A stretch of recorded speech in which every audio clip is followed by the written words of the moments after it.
La ciudad de cristal entonaba su última canción al amanecer. Resonancia de esperanza apretó su pequeño cuerpo contra la fría pared de la cueva. Sobre ella, los sonidos de su hogar se extinguían. Una música hermosa que había llenado cada día de su joven vida se estaba desmoronando, pieza por pieza. Su gente, los Ketani, vivía en ciudades hechas de cristal puro. Estos cristales transportaban sus voces a través de grandes distancias. Cuando un Ketani cantaba, otros podían oírlo a kilómetros de distancia. Su mundo entero estaba lleno de música a cada momento de cada día. Pero ahora, la música se detenía. 3 días atrás, naves habían llegado desde la oscuridad entre las estrellas. Estas naves no se parecían a nada que los Ketani hubieran visto. Estaban vivas, pero también eran máquinas. Se movían como insectos gigantes, pero hablaban en el frío lenguaje de las computadoras. Los Ketani los llamaron el enjambre Arbok. Los Arbok tenían un solo objetivo. Querían los cristales que componían las ciudades Ketani. Esos cristales eran raros y valiosos. A los Arbok no les importaba que hubiera gente viviendo en esos hogares de cristal. No les importaba la música. Solo querían tomarlo todo y marcharse. Resonancia de esperanza recordaba el primer ataque. Había estado cantando canciones matutinas con sus hermanos de Nidada cuando el cielo se oscureció. Drones biomecánicos gigantes habían descendido como tormentas furiosas. Empezaron a destrozar las agujas de cristal que se alzaban hacia las nubes. Cada cristal roto producía un sonido similar a un grito. Los Ketani adultos habían intentado defenderse, pero eran un pueblo pacífico. Sus armas eran canciones, no pistolas. Su fuerza residía en la armonía, no en la guerra. Contra las máquinas vivientes de los Arbok, su música no significaba nada. La anciana armonía de las eras había tomado la decisión más difícil que cualquier líder Ketani hubiera tomado jamás. Ordenó a todos que corrieran a las cuevas profundas bajo su luna. Estas cuevas eran antiguas y fuertes. Los cristales aquí eran diferentes. Podían ocultar el sonido de las voces Ketani de los sensores Arbok en la superficie. Pero esconderse significaba silencio, y el silencio, para los Ketani, era como la muerte. Resonancia de esperanza tocó el pequeño colgante de cristal alrededor de su cuello. Contenía la última canción que su cantante de nacimiento le había dado antes del ataque. La canción trataba sobre la esperanza, la luz y la belleza de mañana. Ahora se sentía como aferrarse al recuerdo de algo que nunca volvería. En la cueva profunda, docenas de familias Ketani se acurrucaban juntas. Los más jóvenes eran los más difíciles de mantener en silencio. No entendían por qué no podían cantar. Su instinto natural era llamar, compartir sus sentimientos en una hermosa armonía. Los adultos tenían que susurrar advertencias constantemente para que permanecieran en silencio. La anciana armonía de las eras se sentaba en el centro del grupo. Su cuerpo cristalino era viejo y tenía muchas pequeñas grietas de una larga vida creando música, pero su mente aún era aguda. Llevaba 3 días trabajando en algo importante. El mensaje está listo, susurró a los otros adultos. Resonancia de esperanza se acercó sigilosamente para escuchar. Era joven, pero tenía la edad suficiente para entender que algo muy importante estaba sucediendo. Enviaremos nuestro grito de auxilio a través del espacio profundo, continuó la anciana armonía de las eras. Nuestras voces viajarán más lejos de lo que cualquier voz Ketani ha viajado antes. Alguien, en algún lugar, debe oírnos. Alguien debe entender que necesitamos ayuda. Los otros adultos parecían preocupados. Enviar un mensaje tan poderoso sería peligroso. Los Arbok podrían detectarlo. Podrían encontrar las cuevas. ¿Y si nadie responde?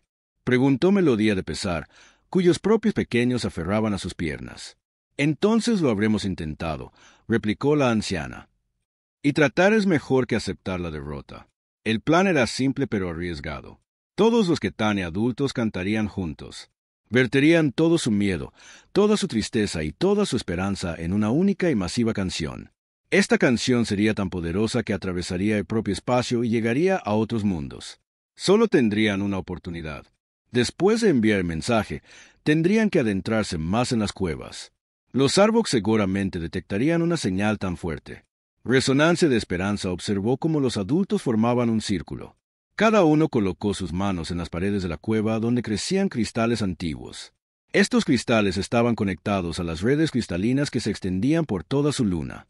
Aunque los Arbok habían destruido muchos de los cristales de la superficie, la red profunda seguía intacta. La anciana armonía de las eras comenzó la canción. Empezó como un susurro apenas audible. Luego, otras voces se unieron. La canción se hizo más fuerte y compleja. Contaba la historia del pueblo Ketani. Hablaba de sus ciudades pacíficas y su amor por la música. Describía la belleza de la armonía y la alegría de las canciones compartidas. Entonces, la canción cambió. Se volvió más oscura, más triste. Relataba el ataque de los Arbok. Pintaba una imagen de ciudades de cristal siendo destrozadas y la música silenciada para siempre. Hablaba de niños escondidos en cuevas, temerosos de hacer cualquier sonido. Finalmente, la canción se convirtió en una súplica. Se extendió a través del vasto vacío del espacio, pidiendo ayuda. Rogaba a cualquiera que pudiera estar escuchando que entendiera que los Ketani estaban muriendo. Su cultura, su música, su propia forma de vida estaba siendo destruida. La canción era tan hermosa y tan triste que Resonancia de Esperanza comenzó a llorar.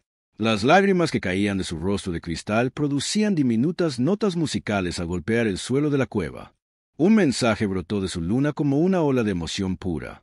Corrió a través del espacio, transportado por frecuencias cuánticas que la mayoría de las especies ni siquiera podían detectar. Pasó junto a estaciones espaciales concurridas donde los comerciantes regateaban por mercancías. Atravesó zonas de patrulla militar donde los soldados vigilaban en busca de enemigos. Llegó a los grandes salones del Consejo Galáctico, donde seres importantes tomaban decisiones sobre el destino de los mundos. La mayoría de los que encontraron la señal no la entendieron. Para ellos, sonaba como ruido espacial natural o quizás las canciones de alguna criatura desconocida parecida a una ballena. La marcaron en sus bitácoras como fenómeno armónico no identificado y continuaron con su día. Pero en una nave de investigación llamada Endeavour, algo diferente sucedió. La doctora Sarah Chan trabajaba hasta tarde en su laboratorio cuando la señal llegó a sus sensores.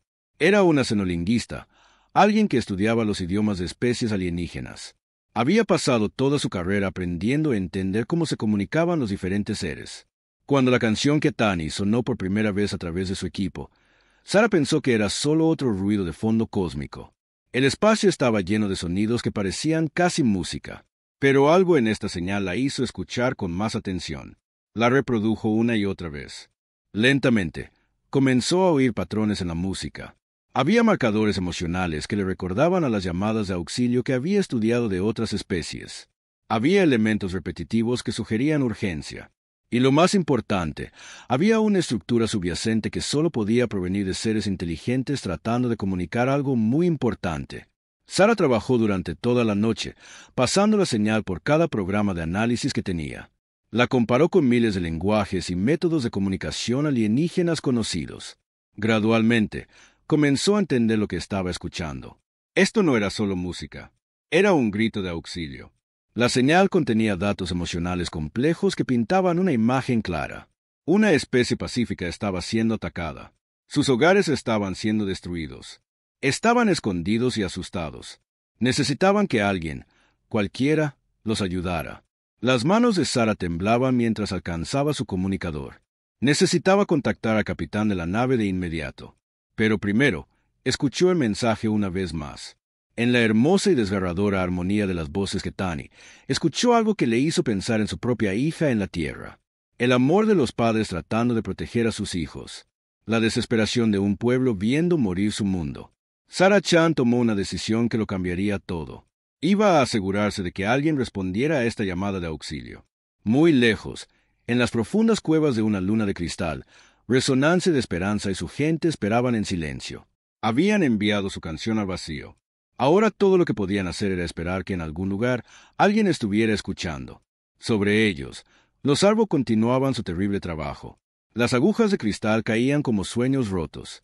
La música de toda una civilización estaba siendo borrada del universo. Pero su llamada de auxilio viajaba por el espacio a la velocidad de la luz, llevando consigo las esperanzas de un pueblo moribundo y la promesa de que, en algún lugar en la oscuridad, la ayuda podría estar en camino.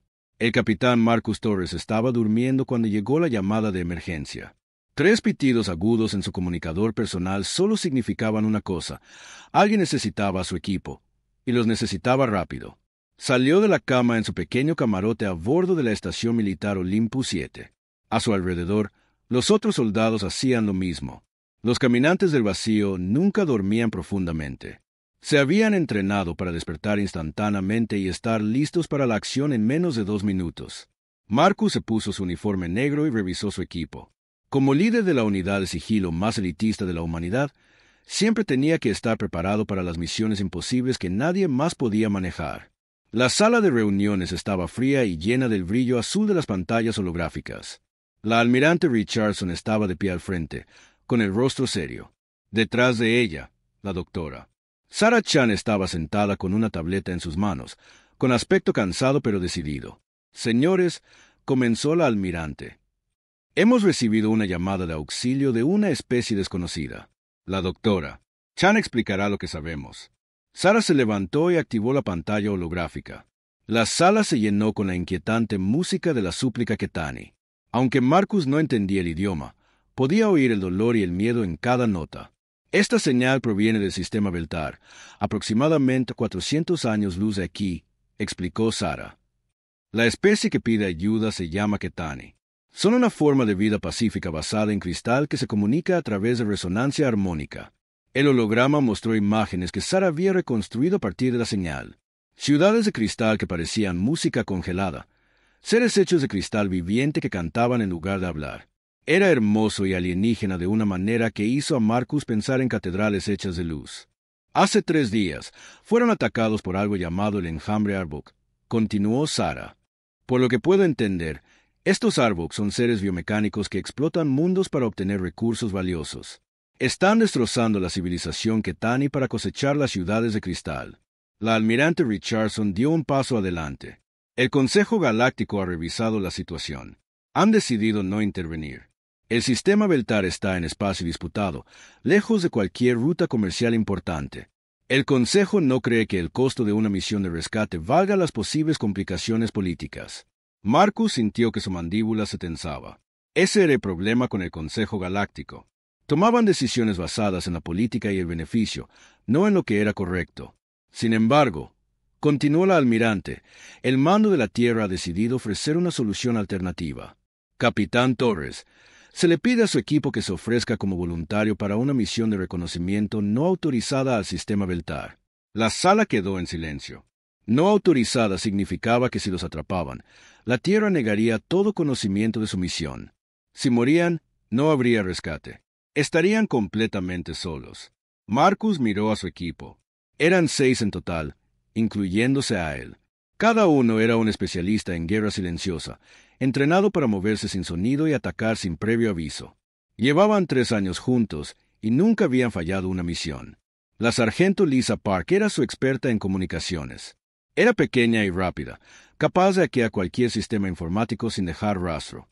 Había crecido en las ciudades submarinas del Pacífico de la Tierra, donde un solo movimiento descuidado podía alertar a los grandes tiburones blancos que patrullaban las profundidades.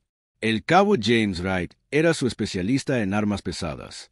A pesar de su tamaño, podía moverse a través de un bosque sin perturbar una sola hoja. Se había entrenado con los cazadores indígenas del Amazonas, aprendiendo a rastrear y matar sin hacer ningún sonido.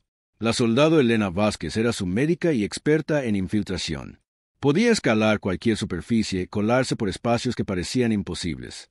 Su entrenamiento provenía de los sistemas de cuevas de las montañas más profundas de la Tierra, donde un paso en falso significaba caer en la oscuridad para siempre. El soldado David Kim era su experto en demoliciones. Podía desmantelar cualquier máquina o edificio sin causar ruido ni vibración. Había aprendido sus habilidades en las estaciones mineras de gravedad cero alrededor de Júpiter, donde un solo sonido podía agrietar el hielo y matar a todos dentro. Finalmente, estaba el cabo Michael Foster, su francotirador y especialista en reconocimiento. Podía permanecer perfectamente inmóvil durante horas, esperando el momento perfecto para atacar. Se había entrenado en los desiertos helados de la Antártida, donde movimiento significaba calor, y el calor significaba supervivencia. Marcus conocía a su equipo mejor que a su propia familia. Sabía que cada uno de ellos se ofrecería como voluntario para esta misión, incluso conociendo los riesgos. Pero tenía que preguntar de todos modos. «Esta misión es completamente voluntaria», dijo en voz baja. «Viajaríamos a lo profundo del territorio enemigo sin respaldo ni apoyo. Si vamos, algunos de nosotros podríamos no volver». Lisa Park fue la primera en hablar. «Capitán, Escuché esa señal durante 3 horas mientras la doctora Chan la traducía. Esa gente está cantando sobre sus hijos. Están viendo a sus niños aprender a tener miedo de sus propias voces. Tengo una hija en la tierra. Si alguien la estuviera lastimando, querría que alguien respondiera a mi llamada de auxilio. Los otros asintieron de acuerdo. James Wright habló a continuación. Señor, hemos pasado toda nuestra carrera entrenando para ser invisibles, para movernos sin sonido, para atacar sin previo aviso. Este enjambre Arbok suena como si dependieran de sensores y detección de vibraciones. Nunca nos verían venir. Marcus miró al almirante Richardson. Señora, ¿qué recursos tendríamos? La nave de sigilo susurro está siendo preparada para una partida inmediata, respondió ella. Ha sido modificada con la última tecnología de amortiguación de sonido y blindaje cuántico que debería hacerlos invisibles para la mayoría de los sistemas de sensores. También tendrían acceso a nuestras armas y armaduras silenciosas más nuevas. La doctora Chan dio un paso adelante. Capitán, me gustaría ir con ustedes.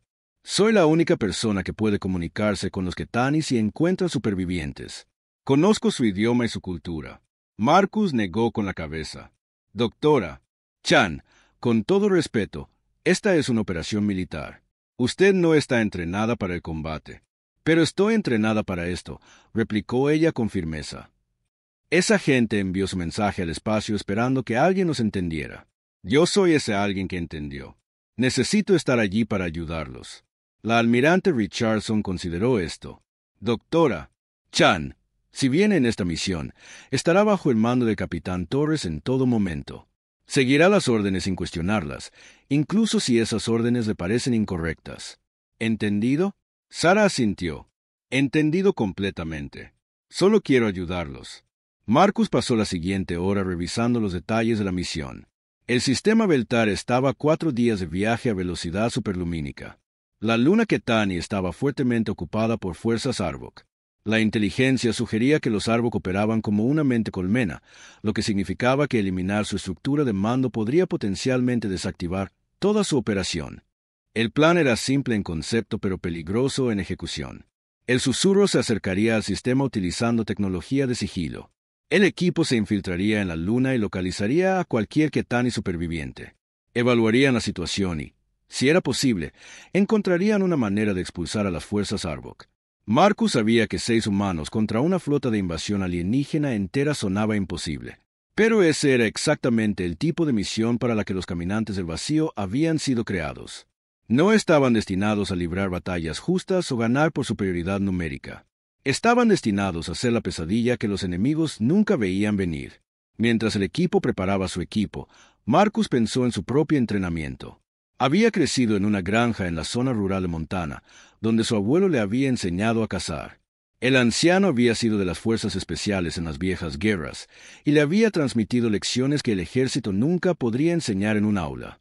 La clave para ser un depredador, había dicho su abuelo, no es ser más grande o más fuerte que tu presa, es ser más inteligente y más paciente. Un lobo no anuncia su presencia al ciervo. Espera, observa y ataca cuando el momento es perfecto. La humanidad había evolucionado en un mundo donde casi todo intentaba matarlos. Habían aprendido a ser silenciosos porque el ruido atraía a los depredadores. Habían aprendido a ser pacientes porque precipitarse hacia el peligro significaba la muerte. Y lo más importante, habían aprendido a trabajar juntos como una manada cuando se enfrentaban a amenazas más grandes. Las otras especies de la galaxia no entendían muy bien a los humanos. Veían la Tierra como un peligroso mundo letal donde solo los más fuertes podían sobrevivir. Pensaban que los humanos eran débiles porque no eran tan grandes como algunos alienígenas o tan avanzados tecnológicamente como otros. Pero pasaban por alto lo más importante sobre los humanos. Habían evolucionado para ser cazadores por persistencia. Podían rastrear a su presa a través de vastas distancias, siguiéndola durante días o semanas sin rendirse. Podían trabajar juntos para derribar criaturas mucho más grandes que ellos.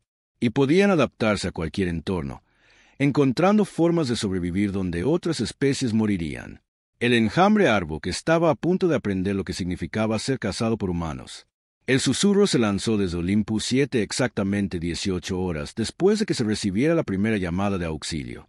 Mientras la nave saltaba a un viaje más rápido que la luz, Marcus reunió a su equipo en la cabina principal.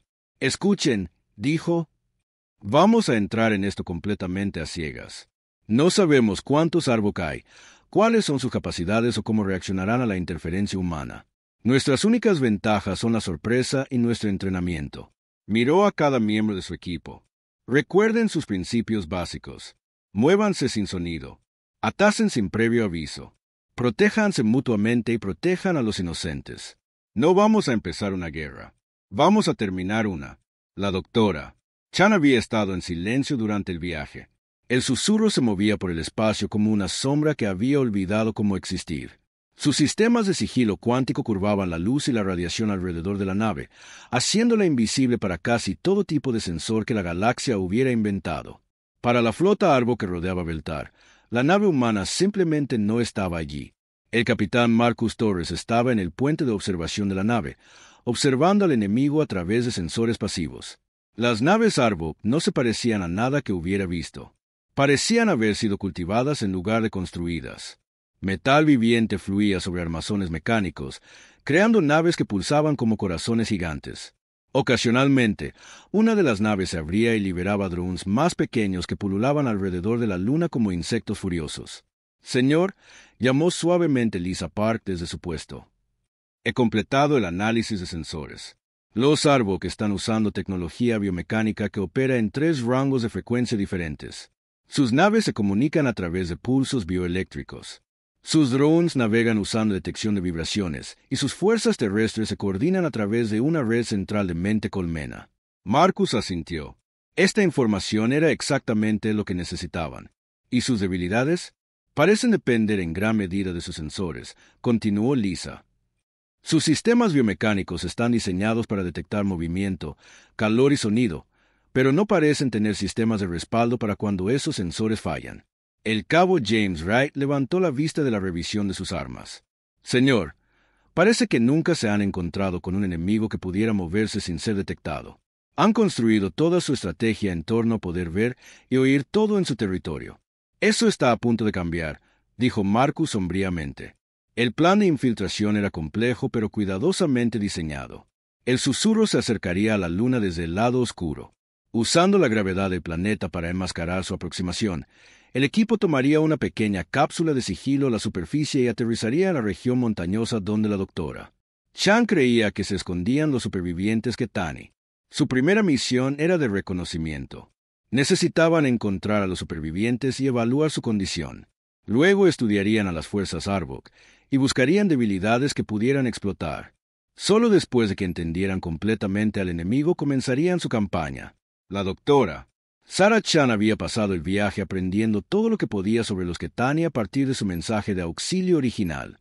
También había estado estudiando el equipo táctico que usaban los caminantes de vacío, tratando de entender cómo podían moverse tan silenciosamente. ¿Cómo lo hacen?, le preguntó a Marcus mientras se preparaban para el descenso. ¿Cómo se mueven sin hacer ningún sonido? Marcus sonrió levemente mientras revisaba su armadura. Doctora Chan, los humanos aprenden a ser silenciosos porque en la Tierra el ruido significa muerte. Evolucionamos junto a depredadores que podían oír un latido a 100 metros de distancia. Nuestros ancestros que no podían moverse en silencio se convirtieron en comida para algo que sí podía. Señaló a su equipo mientras preparaban su equipo. Pero es más que solo entrenamiento. Usamos tecnología para ayudarnos. Nuestra armadura absorbe vibraciones y amortigua el sonido. Nuestras botas tienen microamortiguadores que eliminan el impacto de nuestras pisadas. Incluso nuestra respiración se regula a través de filtros que evitan que se detecte cualquier movimiento de aire. Y lo más importante, añadió la sargento Park, pensamos como depredadores. No solo nos movemos en silencio, pensamos en silencio. Planeamos cada paso, cada aliento, cada movimiento antes de hacerlo. Para cuando actuamos, ya hemos considerado cada posible sonido que podríamos hacer y lo hemos eliminado. La cápsula de sigilo se desprendió del susurro sin ninguna vibración o firma de energía. Derivó hacia la superficie de la luna como un trozo de escombro espacial, usando la gravedad y el impulso en lugar de motores. Cuando finalmente aterrizó en un cañón rocoso en el lado oscuro de la luna, no hizo más ruido que una hoja al caer. Marcus fue primero en salir de la cápsula.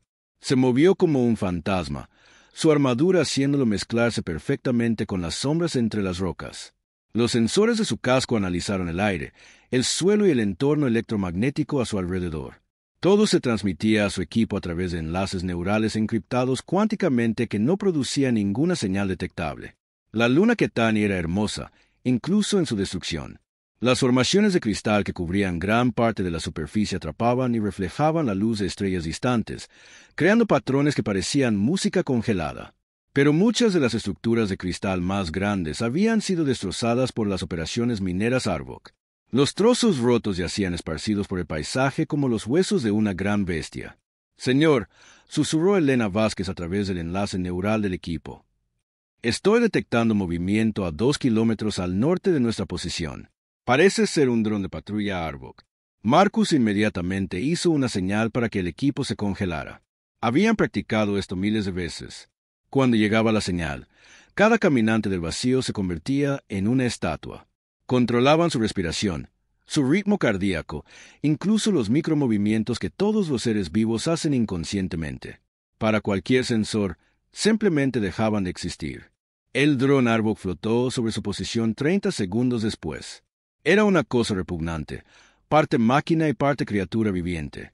Tentáculos biomecánicos colgaban de su parte inferior, probando constantemente el aire y el suelo en busca de rastros de movimiento. Su cuerpo central pulsaba con un ritmo orgánico, como un corazón hecho de metal y carne. El dron pasó a menos de 10 metros de la posición del cabo Foster. Se detuvo y flotó, sus sensores aparentemente detectando algo interesante. Durante 1 minuto completo, permaneció inmóvil, sondeando el área con escaneos invisibles. Foster no se movió. No respiró. Se había entrenado para situaciones exactamente como esta en las cuevas de hielo de la Antártida, donde moverse en el momento equivocado podría causar una avalancha que lo enterraría vivo. Su ritmo cardíaco se mantuvo estable en 40 latidos por minuto, igual que cuando dormía. Finalmente, el dron siguió su camino. No había detectado nada inusual. Cuando se fue, Marcus guió a su equipo más adentro del sistema de cañones. La doctora Chan había tenido razón sobre las cuevas. Los escaneos geológicos desde la órbita no habían mostrado cuán extensa era realmente la red subterránea. Había pasajes que descendían kilómetros, conectando cámaras que podían albergar a cientos de personas. «Señor», la voz de Lisa Park llegó a través del enlace neural. «Estoy captando resonancias armónicas muy débiles del sistema de cuevas más adelante. Podrían ser los supervivientes Ketani». Marcus hizo una señal para que el equipo procediera con extrema precaución. Se movieron a través de la entrada de la cueva como humo, sus sistemas de armadura adaptándose al nuevo entorno. Dentro de las cuevas, las formaciones de cristal creaban cámaras acústicas naturales que podían amplificar hasta el más mínimo sonido. Una pisada descuidada podría resonar por kilómetros. Cuanto más adentraban, más evidencia encontraban de habitación Ketani.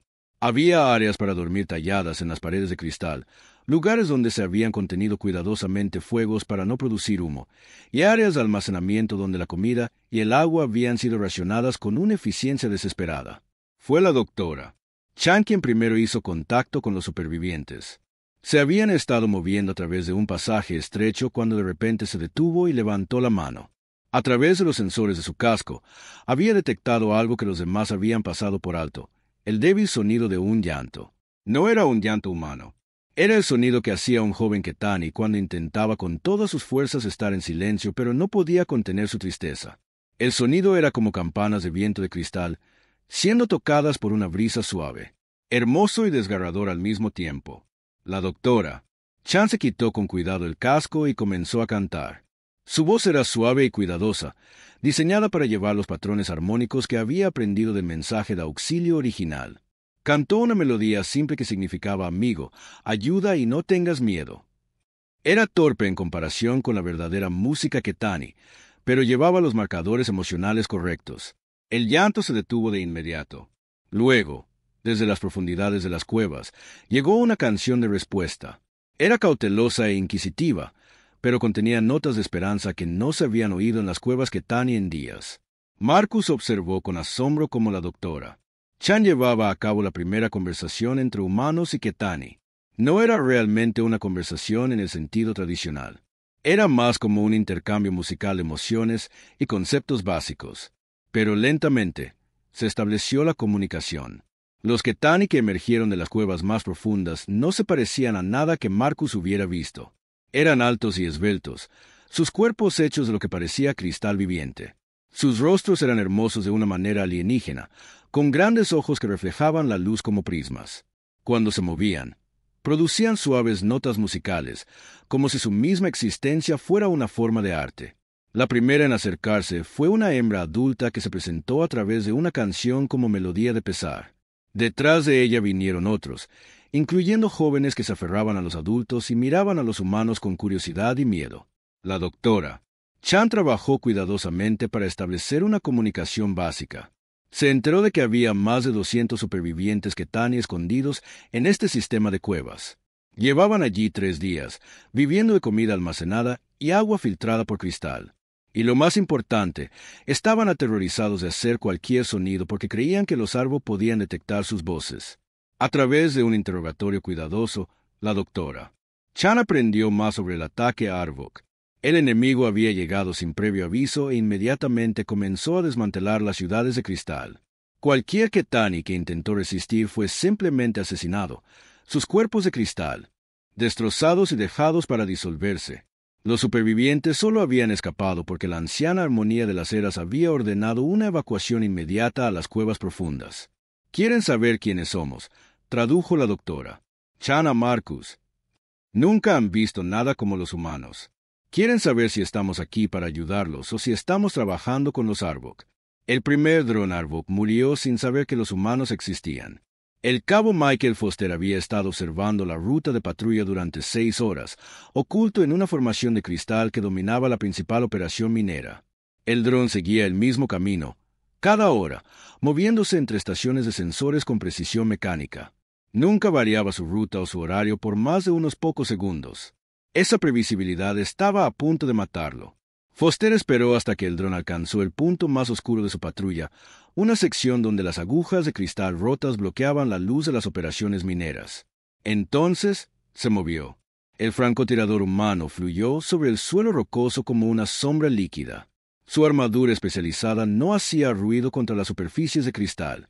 Su respiración estaba controlada a través de filtros internos que impedían cualquier movimiento de aire.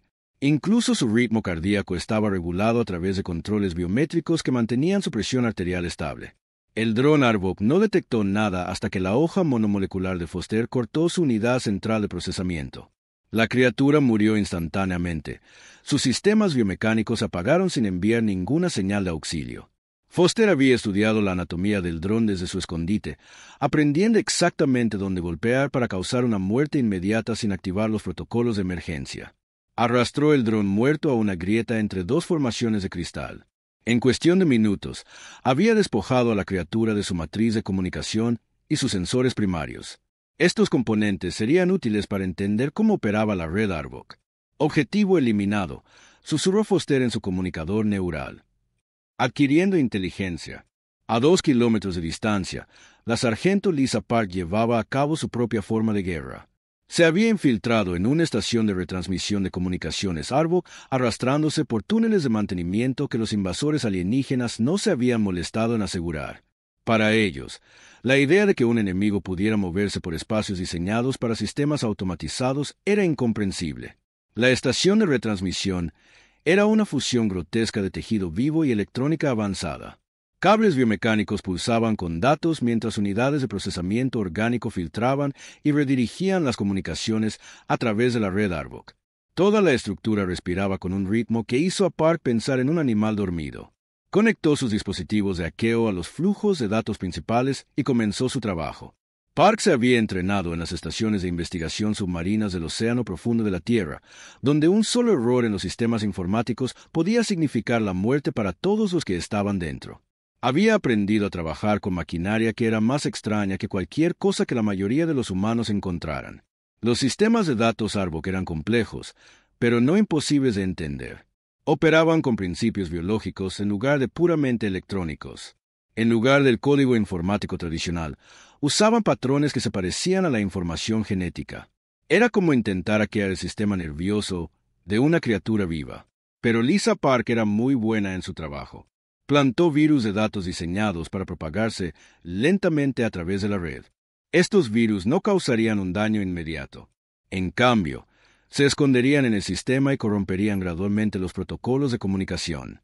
Con el tiempo, las fuerzas Arbok comenzarían a experimentar problemas de coordinación que atribuirían a una degradación natural del sistema.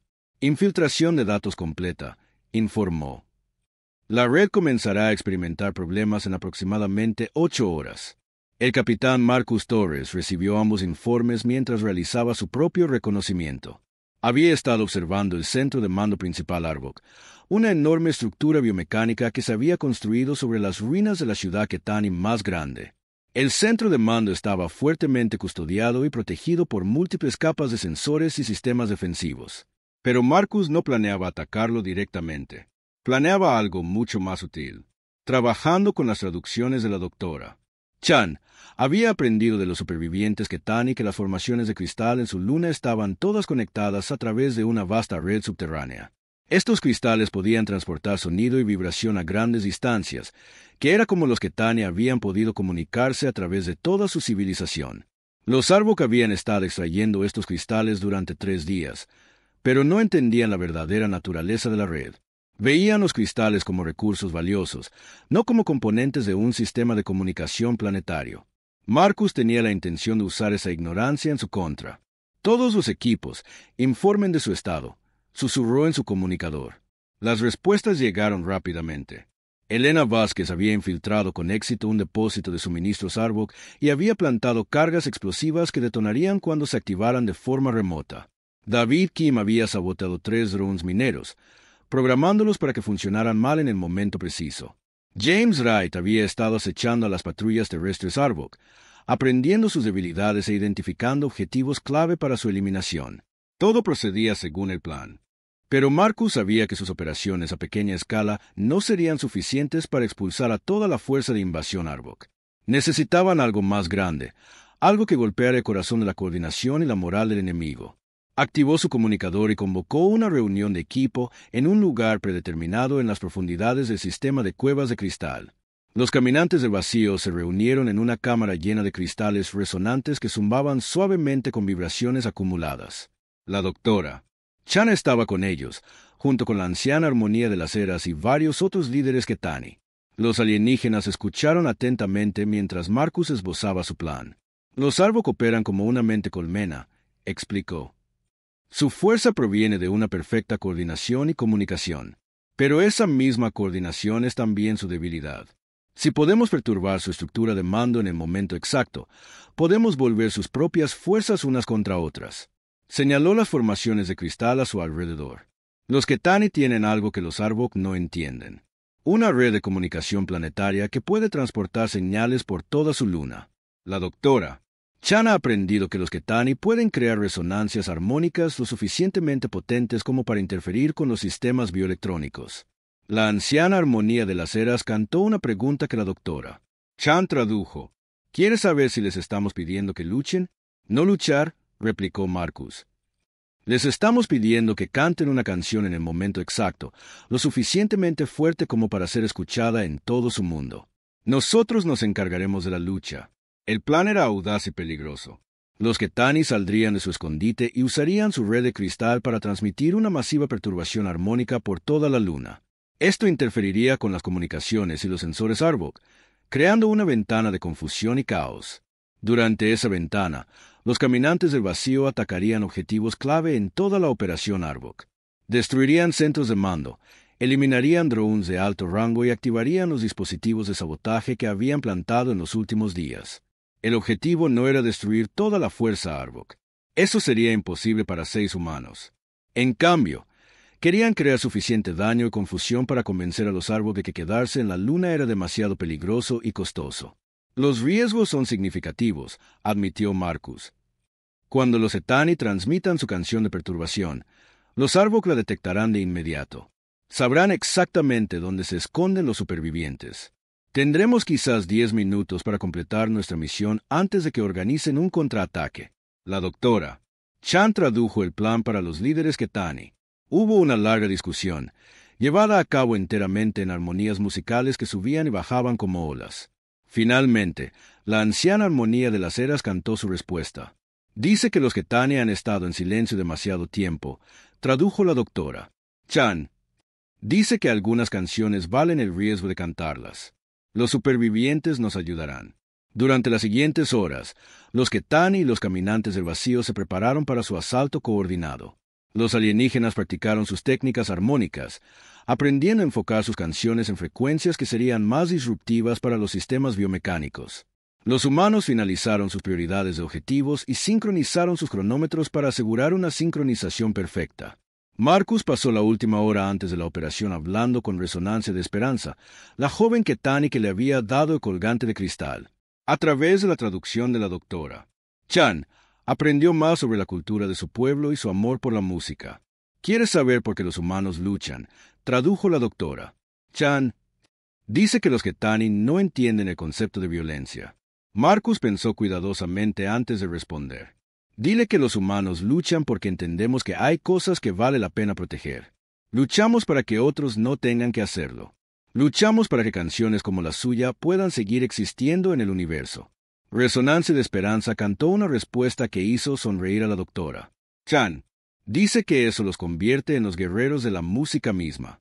La operación comenzó al amanecer local, cuando los turnos de minería Arbok estaban cambiando y sus comunicaciones estaban en su punto más álgido. Los Ketani emergieron de sus cuevas por primera vez en 3 días, moviéndose hacia formaciones de cristal por todo el hemisferio norte. La anciana armonía de la cera se posicionó en la aguja de cristal más grande de la región, una formación que se conectaba a la red planetaria en docenas de puntos de unión. A su alrededor, los otros Ketani adultos tomaron sus posiciones en cristales más pequeños, todos sintonizados a la misma frecuencia armónica. Marcus y su equipo se dispersaron por las zonas de operación Arbok, cada uno moviéndose hacia objetivos predeterminados.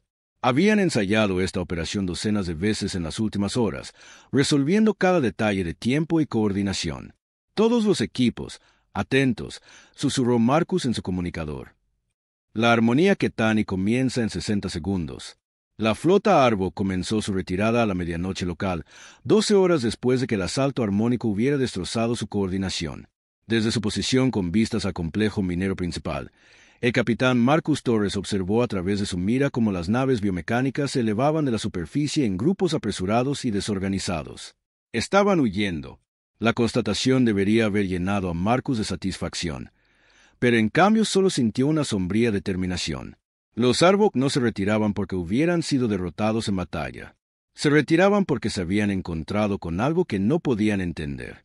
Un enemigo que luchaba sin ser visto, atacaba sin ser oído y coordinaba ataques a través de métodos que sus sensores no podían detectar. Para la mente colmena Arbok, la luna Ketani se había vuelto embrujada. Señor, la voz de Lisa Park llegó a través del comunicador neural. Estoy monitoreando las comunicaciones de la flota Arbok. Informan de fallos masivos en el sistema y bajas inexplicables. Su estructura de mando cree que se enfrentan a algún tipo de tecnología de sigilo avanzada que no pueden contrarrestar. Marcus se permitió una pequeña sonrisa. Los Arbok no tenían concepto de la evolución biológica que producía cazadores sigilosos naturales. Para ellos, la idea de que criaturas pudieran moverse sin sonido a través de la pura adaptación biológica era imposible. Asumieron que se enfrentaban a una tecnología mucho más allá de su comprensión. ¿Y las bajas?, preguntó Marcus. Mínimas de nuestro lado, informó James Wright. Elena recibió algo de metralla de un dispositivo explosivo, pero está completamente operativa. Los Ketani no tienen ninguna baja. Esa era la noticia más importante. Los caminantes del vacío habían aceptado los riesgos de esta misión, pero los civiles Ketani nunca deberían haber estado en peligro.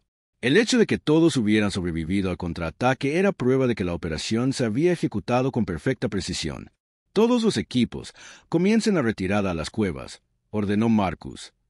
Necesitamos asegurarnos de que nuestros amigos estén a salvo antes de poder dar esta misión por completada. El viaje de regreso al sistema de cuevas tomó 2 horas. Los caminantes del vacío se movieron en completo silencio, evitando las dispersas fuerzas Arbok que todavía intentaban organizar su retirada. La mayoría de los soldados enemigos parecían confundidos y desmoralizados, moviéndose sin su habitual precisión mecánica. La campaña de sabotaje había sido más efectiva de lo que Marcus se había atrevido a esperar. La combinación de interferencia armónica, guerra electrónica y asesinatos selectivos había roto por completo la estructura de mando Arbok. Sin una coordinación central, sus unidades individuales habían perdido la capacidad de funcionar como una fuerza coherente. Cuando los humanos llegaron a las cuevas, encontraron a los Ketani en un estado de celebración cautelosa. Por primera vez en 3 días, los supervivientes cantaban abiertamente, sus voces creando hermosas armonías que resonaban por las cámaras de cristal. La doctora Sarah Chan estaba en el centro de la caverna principal, traduciendo entre la anciana armonía de las eras y un grupo de jóvenes Ketani que hacían docenas de preguntas sobre los humanos y sus métodos de lucha.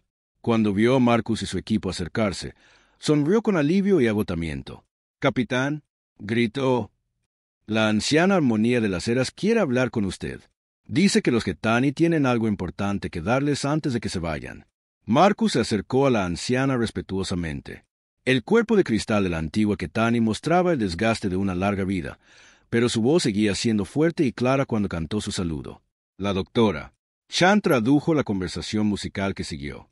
«Dice que los Ketani han aprendido algo importante hoy», explicó la doctora Chan. «Siempre creyeron que su pueblo era demasiado pacífico para sobrevivir en un universo violento, pero ahora entienden que la paz puede ser protegida por aquellos que eligen luchar por ella». La anciana cantó una melodía más larga y compleja que hizo que varios de los otros Ketani se unieran con apoyo armónico. La doctora Chan escuchó atentamente antes de traducir. «Dice que los Ketani quieren darles a usted y a su equipo el mayor honor que su pueblo puede otorgar. Quieren crear una canción sobre lo que sucedió aquí. Una canción que será recordada mientras existan los Ketani. Quieren llamarla la canción de los guardianes silenciosos». Marcus se sintió honrado, pero también incómodo con el elogio. «Doctora Chan, por favor, dígale a la anciana que solo estábamos haciendo nuestro trabajo. Vinimos aquí para ayudar y nos alegra haber tenido éxito. Pero los verdaderos héroes son el pueblo Ketani. Mostraron un coraje increíble al apoyar nuestra misión». La traducción de sus palabras pareció complacer enormemente a la anciana.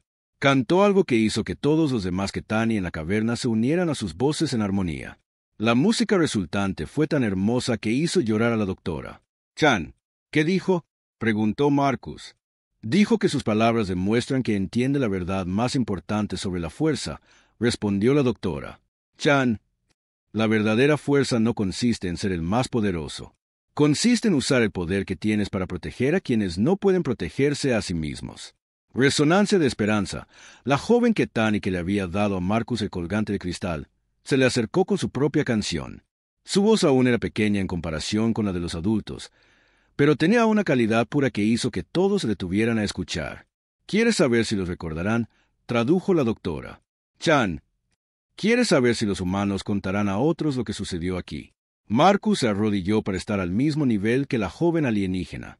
Sacó el colgante de cristal que ella le había dado y lo sostuvo para que pudiera ver que lo había mantenido a salvo durante toda la misión. «Dile que los humanos nunca olvidan a sus amigos», le dijo a la doctora Chan. «Dile que la historia de los Ketani se contará en cada mundo humano. Dile que cada vez que los humanos escuchen música, recordaremos al pueblo que nos enseñó que algunas canciones vale la pena luchar por preservar». Mientras la doctora Chan traducía sus palabras, Resonancia de Esperanza cantó una respuesta que era pura alegría. Luego hizo algo que sorprendió a todos en la caverna. Extendió la mano y tocó la de Marcus con un pequeño dedo de cristal. En el momento en que su piel hizo contacto, Marcus escuchó algo imposible. Por un instante, pudo entender la música de los Ketani directamente, sin traducción. Escuchó gratitud y amistad y esperanza para el futuro. Y lo más importante, escuchó una promesa de que los Ketani recordarían este día para siempre. «¿Cómo es eso posible?», le preguntó a la doctora Chan. «Los Ketani son empáticos», explicó ella con asombro. «Su música transporta información emocional que puede ser entendida por cualquier ser sensible, incluso sin aprender su idioma. Resonancia de Esperanza acaba de compartir sus sentimientos contigo directamente». La experiencia fue profunda de una manera que Marcus no había esperado. Había venido a esta luna como un soldado en una misión militar, pero en ese momento de conexión con una niña alienígena, entendió que se había convertido en algo más. Se había convertido en un guardián de la música misma, un protector de las cosas hermosas que hacían que la vida valiera la pena. Los caminantes del vacío pasaron varias horas más en las cuevas, asegurándose de que los supervivientes Ketani estuvieran a salvo y de que la retirada a Arbok fuera completa. Los sensores de largo alcance confirmaron que la flota enemiga había abandonado el sistema por completo, aparentemente convencidos de que la Luna estaba defendida por una tecnología que no podían contrarrestar. Mientras los humanos se preparaban para partir, la anciana armonía de las eras cantó una última canción. Esta era diferente de las demás, más formal y ceremonial. La doctora Chan escuchó con creciente asombro antes de traducir. Dice que los Getani están haciendo una oferta a la Tierra y a la humanidad, explicó la doctora Chan. Quieren establecer relaciones formales entre nuestros pueblos. Ofrecen compartir sus tecnologías armónicas y su conocimiento de la ingeniería de cristales a cambio de protección y amistad. Marcus se sorprendió. Doctora Chan, no tengo la autoridad para negociar tratados. Eso es algo que deben manejar los diplomáticos y los políticos. Lo sé, respondió la doctora Chan, pero dice que los Getani no confían en los políticos. Confían en los guardianes silenciosos que vinieron cuando pidieron ayuda. Quieren que usted y su equipo lleven su mensaje de vuelta a la Tierra. Era un honor que Marcus nunca había esperado, pero lo aceptó con la seriedad que merecía. Los Getani habían sobrevivido a su hora más oscura y querían construir un futuro basado en las amistades forjadas en esa oscuridad. El viaje de regreso a Susurro fue agridulce. Marcus y su equipo estaban orgullosos de lo que habían logrado, pero también eran conscientes de que dejaban atrás a personas que se habían vuelto importantes para ellos. La misión había comenzado como una operación militar, pero se había convertido en algo mucho más personal. Mientras la nave de sigilo se preparaba para partir del sistema Beltar, Marcus se quedó en el puente de observación y miró hacia la luna de cristal. Las operaciones mineras Arbok habían dejado cicatrices en la superficie, pero los Getani reconstruirían. Sus ciudades se alzarían de nuevo, y su música llenaría los espacios entre las estrellas. Señor, dijo la sargento Park detrás de él. Estamos recibiendo una transmisión desde la superficie. Marcus se giró hacia la estación de comunicaciones. La transmisión era solo de audio, pero la reconoció de inmediato. Era música Getani, pero no la súplica desesperada de ayuda que habían recibido 4 días atrás. Esto era algo completamente diferente. Era una canción de victoria. La música subía y bajaba en complejas armonías que hablaban de supervivencia, esperanza y amistad. Contaba la historia de un pueblo que se había enfrentado a la destrucción y había sido salvado por aliados improbables. Y lo más importante, llevaba un mensaje que se extendería por toda la galaxia. Había quienes respondían cuando los inocentes pedían ayuda. Doctora Chan, llamó Marcus. ¿Puede grabar esta transmisión? Quiero asegurarme de que llegue intacta a la Tierra. Ya está hecho, capitán, respondió ella con una sonrisa.